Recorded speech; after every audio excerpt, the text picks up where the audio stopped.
il est interdit d'interdire. C'est une notion de 1968 qui est héritée d'un chanteur. Il faut tout simplement expliquer le cadre dans lequel cette expression est née. C'est tout simplement que l'éducation traditionnelle de nos parents était austère, était très sévère. Une éducation où effectivement on interdisait beaucoup, l'enfant n'avait pas droit au chapitre, ne devait pas parler, etc. Dans les familles chrétiennes par exemple, c'est autour du repas, les enfants ne devaient pas parler. Et maintenant, avec l'évolution, ce qu'on appelle les mutations de la société, l'enfant peut parler à table, etc. C'est le seul moment dont les parents disposent pour échanger, voir les enfants, etc. avant qu'ils n'aillent se coucher. Sinon, le reste du temps, ils sont au centre de loisirs, à l'école, etc., etc. Dans les familles africaines aussi, c'est relativement pareil. Le monde du travail nous a happés et effectivement, l'éducation était extrêmement austère. En 1968, avec la crise de l'université, etc., les gens en ont profité pour bouleverser l'ordre établi, pour dire il est interdit d'interdire, je fais ce que je veux, on se défoule, la libération sexuelle, etc., etc., etc. Beaucoup de liberté. Et beaucoup de gens sont contre, effectivement, cet adage, parce que vous avez des parents qui disent que moi, je n'interdis rien à mes enfants. Mais si vous n'interdisez rien à votre enfant, c'est la société qui va lui interdire. Hein, parce qu'il y a l'espace privé. Il ne va pas seulement passer son temps dans l'espace privé, il va sortir. Et quand il va sortir, il y a des règles. Et quand il y a des règles, on les respecte. Si on ne les respecte pas, évidemment, la police, le droit va s'imposer et c'est vous qui allez perdre. Bien, donc il est question effectivement, il est interdit d'interdire de parler effectivement de la notion d'éducation.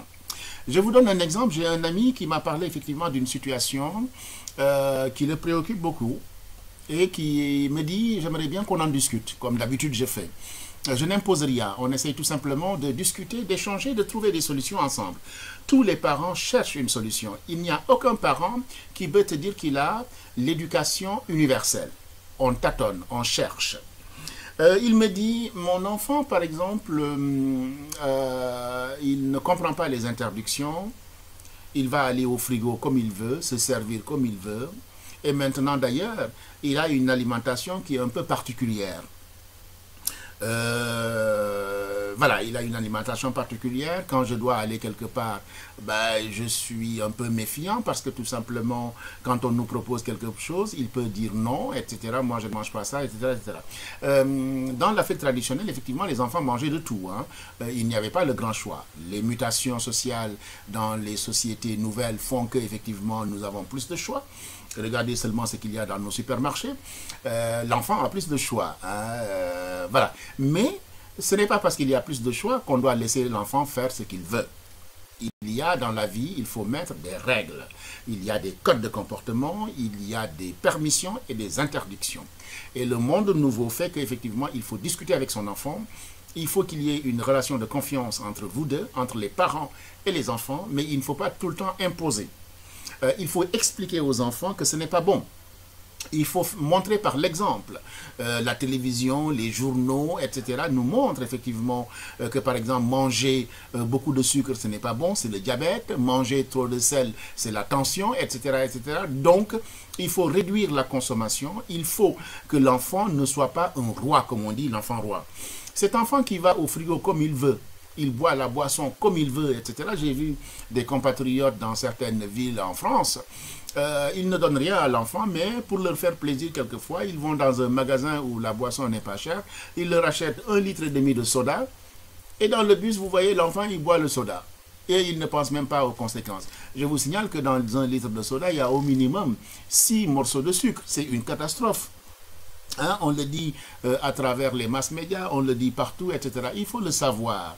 Hein, il faut éduquer les enfants à la nourriture, à l'alimentation. Autre chose dans l'éducation qui est très importante, c'est que les enfants sont très malins. Ils comprennent que la maman, elle est plus souple, le papa est plus juste. Moi, je ne dis pas rigoureux, il est juste. Parce qu'ils veulent t'interdire, etc. Ils veulent te mettre dans les normes, te préparer effectivement à la vie publique. Donc, si l'enfant comprend que la maman est plus souple, la maman va faire ce que l'enfant veut, va répondre aux caprices de son enfant. Le papa, il va démissionner parce qu'il essaye de cadrer et lui, quand il cadre, la maman enlève le cadre. Là, il y a fausse note. Donc, il faut qu'il y ait une harmonie dans le couple. Il faut que les parents parlent ensemble pour tout simplement respecter les règles. Sinon, l'enfant en profite. L'enfant est très malin. Il attend que les failles. Dès qu'il y a une faille, il entre.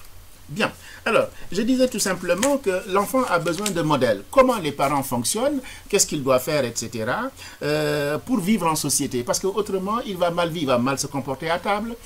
Nous, par exemple, quand on mangeait à l'époque, hein, c'était dans un bol, le papa devait nous dire, allez-y pour manger la viande, etc. On ne se permettait pas d'aller à gauche ou à droite, on mangeait devant nous.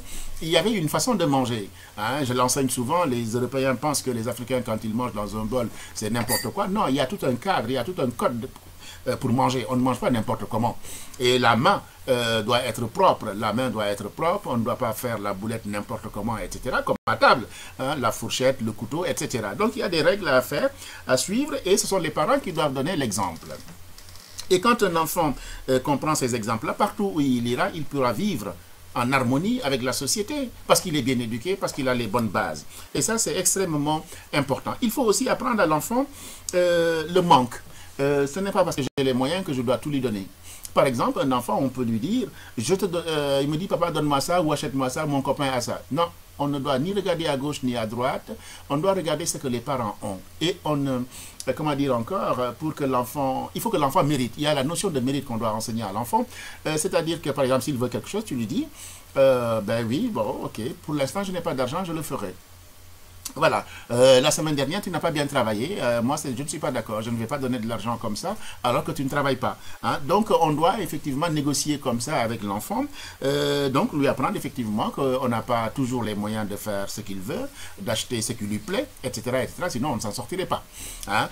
Même les adultes, quelquefois, ont des besoins, mais ils n'arrivent pas à assouvir les besoins. Ils attendent le mois prochain ou ils économisent ou bien ils restreignent une dépense. Ils ont des astuces effectivement pour économiser et à pouvoir acheter.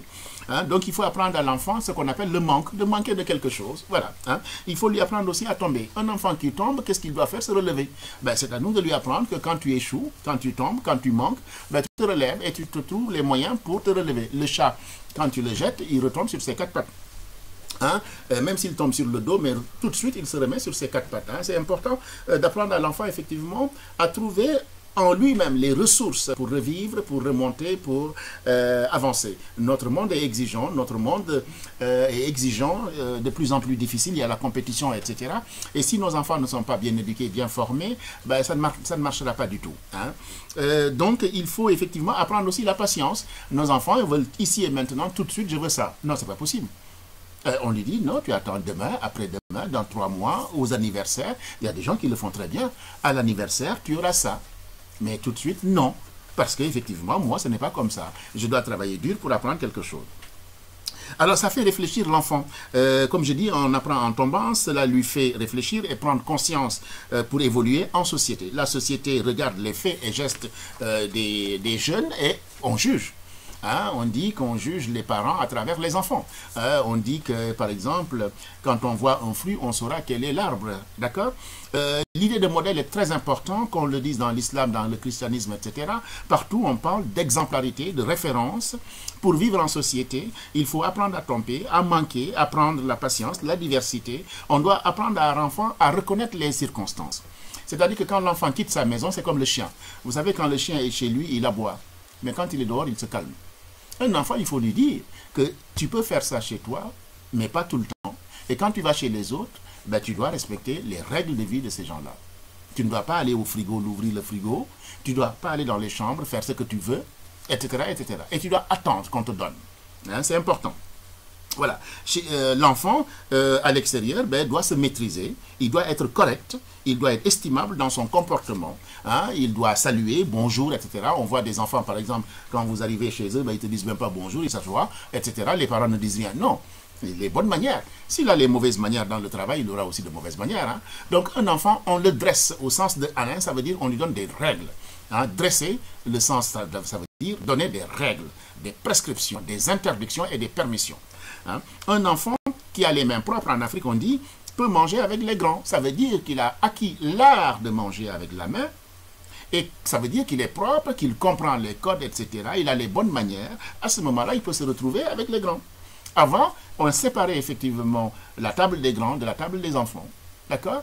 Parce que tout simplement, un enfant ne doit pas tout entendre. Il y a des secrets. Il y a des choses qu'il ne doit pas entendre. Il faut ménager les oreilles des enfants. Même aujourd'hui, on dit tout et n'importe quoi devant les enfants. Et les enfants sont comme des perroquets. Et ça, c'est dangereux. Il y a la notion de secret dans l'éducation. Ce n'est pas caché pour cacher, mais c'est parce que tout simplement, il n'est pas mature, il n'est pas prêt à entendre ça. Ou quand il l'entend, c'est comme dans la presse, il l'amalgame, il l'interprète comme il l'entend, etc. C'est pas bon. Il faut le préparer. Un enfant doit avoir des codes. Ça me semble important.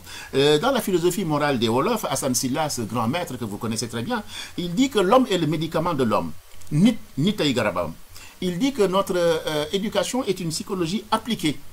Ce qui pénètre le premier dans le cœur, il stagne. C'est-à-dire qu'il faut apprendre à l'enfant. Il faut lui apprendre des choses. Et quand tu lui apprends des choses, il les garde. Mais si on ne lui apprend rien, c'est le cas de l'enfant mouton ou de l'enfant chèvre, ou bien, vous savez, ces exemples qu'on avait pris, l'enfant mouton par exemple, c'est cet enfant-là qui vivait avec des moutons, et ben il n'a pas la société, c'est-à-dire qu'il ne connaît rien. Voilà, hein, l'enfant sauvage, etc., etc. Donc un enfant a besoin d'éducation pour pouvoir vivre en collectivité dans la société, en harmonie, qui ne soit pas marginalisé, sinon il sera pointé du doigt. L'éducation, disait Comenius, doit se faire durant l'enfance. Après, c'est trop tard. Un enfant qui est impoli à la naissance, mais c'est foutu hein, pour le récupérer. Alors ça, c'est clair et net. Hein. Votre enfant est impoli, incorrect, ne respecte pas les règles à la maison, à l'extérieur, c'est foutu pour le récupérer. Alors pour le récupérer, moi je suis un peu trivial, je dis c'est souvent la police ou bien la prison qui vont le récupérer. Hein. Je suis désolé de le dire, mais c'est la triste réalité. Parce que dehors, il y a des codes. Et les codes sont à respecter. Mais pour les respecter, il faut les connaître. Mais attention, éduquer, c'est aussi comprendre l'enfant. Savoir que celui-ci met l'adulte à l'épreuve. Il teste l'adulte. Il teste le couple, les parents. Hein? L'enfant regarde, observe, trouve des failles pour tester les adultes. Il faut être sévère, mais juste. Hein? Il faut savoir combattre les vices et caprices des enfants trop tôt. Sinon, ben, on est perdu. Il y a un pédopsychiatre qui s'appelle Aldo Naori, qui n'est pas très aimé, mais moi que j'aime beaucoup. Parce que quand il dit que quand il reçoit un enfant dans son cabinet, un parent qui est inquiet, le parent vient s'inquiéter, etc. Alors que l'enfant n'a aucun problème, c'est le parent qui a des problèmes. Et quand Aldo Naori dit que, en fait, ce n'est pas votre enfant qui doit venir me voir, c'est vous-même que j'ai besoin de soigner. Le papa s'énerve. Oui, parce que le papa n'a rien compris. Il ne sait pas écouter son enfant. Il est chaque fois en conflit avec son enfant. S'il y a trop d'interdictions sans explication, ça ne marche pas. Je vous ai dit, il faut parler, dialoguer. On interdit et les parents doivent les deux, le papa et la maman, en phase pour écouter l'enfant, lui expliquer. Et il y a des façons de faire, je vous dirai, comment effectivement un enfant qui ne respecte pas les codes, comment faire. Donc Aldo Naori, lui par exemple, il y a des gens qui vont punir les enfants, ils vont dire qu'ils vont donner la fessée. Vous savez qu'au niveau européen, on a interdit la fessée. Ce grand pédopsychiatre dit qu'il est contre la fessée, mais contre l'interdiction. C'est extrêmement fort ce qu'il dit. Extrêmement fort. Nous, en Afrique traditionnelle, on nous a donné des fessées, hein, mais on n'est pas mort. Hein. Voilà, et il y a fessé et fessé. C'est-à-dire que quand un enfant fait une faute, est-ce qu'il mérite la fessée ou pas? Ce sont les parents qui doivent le déterminer. Par exemple, si on interdit à un enfant de traverser la route qui est dangereuse ou quand le bonhomme est rouge, la fessée bien ciblée à ce moment précis explique à l'enfant qu'il est interdit de le faire. Demain, le réflexe va lui dire « Ah, j'avais fait ça la dernière fois, on m'a dit que c'est interdit, je ne le ferai plus. » Et bien voilà, c'est entré. Donc là, c'est proportionnel, etc. On peut aussi ne pas le taper, lui dire non, c'est interdit de façon avec le regard, de façon où on dit je ne suis pas content du tout, on manifeste effectivement sa colère, l'enfant peut le comprendre. Hein, voilà, c'est pourquoi Aldo Naori dit qu'il est contre la fessée, mais il n'est pas pour l'interdiction. On peut punir autrement. Je disais chaque fois, quand un enfant n'obéit pas, il désobéit, ben vous le prenez ce qui lui plaît. La chose la plus importante qui lui plaît, par exemple si c'est sa console, ben vous prenez la console. Hein. Voilà, vous lui dites, non, avant il faut déterminer les règles, il faut discuter en famille. Voilà les règles de la maison. À 19 h, les téléphones doivent être posés. Parce qu'il y a des enfants, vous arrivez chez eux, vous ne discutez plus, chacun a son téléphone, son ordinateur. J'ai un ami qui me dit, Pape, on est allé quelque part, mais on était déçus. Tout le monde a sorti sa tablette. Et nous, on était là, on était invités. Ça l'a beaucoup déçu. Et on trouve ça de plus en plus. Donc, à 19 h, on fait un règlement intérieur. Chacun pose son téléphone pour qu'on puisse discuter et échanger. Mais quelquefois, ce sont les parents qui sont addicts aux appareils. Et comment voulez-vous que les enfants respectent? Si les parents ne sont pas corrects, ben les enfants ne peuvent pas respecter du tout. Donc, on prend l'appareil qui lui plaît le plus, on le punit, on lui dit pendant 2 jours, tu n'auras pas, etc. Ou bien, s'il aime le football, ou la boxe, ou le karaté, etc., on lui dit non, parce que tu as failli, sans taper. On n'a pas besoin de taper. On peut corriger un enfant sans le taper, etc. Hein? L'Africain dira le Wolof d'un cas yar. Yar, c'est éduquer et taper. D'accord? C'est le bâton pour... voilà, yar, c'est le bâton pour frapper, mais c'est aussi la notion d'éducation. Hein? On fait remarquer à l'enfant qu'il a fait une faute grave et que ça ne se fait pas. Voilà, il y a des choses qu'on fait et des choses qu'on ne fait pas, d'accord. Donner une tablette, par exemple, à un enfant tout jeune, bah, écoutez, c'est une solution de facilité, mais ce n'est pas une solution d'éducation. C'est le ministre de l'Éducation nationale de la France qui le dit, et moi je suis entièrement d'accord avec lui. D'ailleurs, l'année prochaine, vous savez très bien que les téléphones seront interdits dans les écoles. Et moi je suis d'accord avec ça, parce que tout simplement, les enfants ben, regardent tout et n'importe quoi sur ces tablettes-là, ces téléphones, etc. Voilà. Et on les agresse aussi, hein, avec, vous savez, on vient leur piquer des choses, leur téléphone, etc. Quelqu'un me disait hier qu'un enfant de 10 ans avait un téléphone qui valait 1000 euros. J'ai dit, bah écoutez, si les parents lui donnent ça, qu'est-ce que vous voulez? On ne va pas aller se battre contre ça. D'accord? Donc, comment dire encore, il y a des gestes, par exemple, pour inciter l'enfant à participer à la vie de la maison. Ça fait partie de l'éducation. Faire la vaisselle, mettre la table, balayer, ranger sa chambre, aider les parents, etc. Quand un parent vient charger, l'enfant doit se lever pour aller l'aider, hein, parce que la maman ou le papa est fatigué, hein, on va l'aider. Ce sont des gestes qui l'humanisent, qui l'amènent effectivement à comprendre qu'il faut être généreux, qu'il faut partager. Les parents ne vont pas seulement donner, mais nous aussi, les enfants, on doit les aider. Il faut s'impliquer, il faut ranger sa chambre, etc., etc. Donc tout ça est extrêmement important. Respecter les règles de la vie en société, ça facilite l'épanouissement de l'individu. Il y a l'exercice d'autorité. Être autoritaire pour être autoritaire, ce n'est pas bon. Il faut dialoguer, il faut négocier. Si vous laissez l'enfant faire, vous validez le fantasme d'inceste de votre tout petit qui ne connaît plus alors aucune limite. Un enfant qui n'a pas de limite, c'est une catastrophe, que Dieu nous en garde. On ne frappe pas les autres, il faut lui dire, on ne frappe pas les autres quand vous l'éduquez. Sinon, lui va penser qu'il faut frapper, etc. Hein? On ne dispose pas de ce que l'autre possède, on est jaloux. Non, on lui dit travaille et puis tu l'auras. Il l'a mérité, on ne sait pas, mais, et puis ça dépend de ses parents. Éduquer son enfant, c'est lui donner l'exemple. Expliquer à votre enfant que vous aussi, vous avez des obligations en tant que père de famille. Dans votre lieu de travail, à la maison, vous devez payer votre loyer, votre quittance de loyer, votre électricité, etc., etc. Vous avez des obligations. Et vous devez vous lever le matin de bonne heure, ça ne vous plaît pas, mais vous devez vous lever le matin de bonne heure. Vous ne pouvez pas vous promener tout nu dans la rue, ni acheter tout ce que vous tentez, parce qu'effectivement, il y a des règles, hein, de la société. Vous ne pouvez pas prendre dans le porte-monnaie des parents l'argent, les bijoux, voler de l'argent des parents, etc., etc. Hein, ouvrir le sac de la maman ou du papa, ça ne se fait pas. Hein, c'est aux parents de limiter. Mais si les parents banalisent tout, ben, tant pis pour eux. Hein. Vous ne devez pas faire du bruit parce que les voisins sont en haut, veulent être au calme. On respecte le voisinage. Ça fait partie de l'éducation. Votre tout petit acceptera davantage les limites que vous lui donnez quand il comprendra que vous aussi, vous avez des comptes à rendre. Vous avez des limites. Un enfant se construit en prenant ses parents pour modèle. Rappelle Claude Almos, le moindre de vos gestes est un message. Il faut le comprendre. Hein, je vous ai dit, un enfant, c'est un perroquet. Hein? La prévention routière, c'est l'exemple qu'on donne souvent. Un enfant traversé au rouge, par exemple, vous savez, quand vous êtes sur la route, il y a des normes, il y a des règles. L'enfant, il le voit quand vous conduisez. Hein? Doubler, ne pas respecter le code de la route, ne pas mettre la laisse aux chiens dangereux. Hein, dire des gros mots. Voilà, quand j'entends il est interdit d'interdire, moi mes enfants, ils peuvent dire des gros mots, etc. etc. Ben, oui, mais dans la rue, quand il sera au lycée et au collège, ne soyons pas surpris qu'il insulte le professeur et que le professeur lui mette une punition.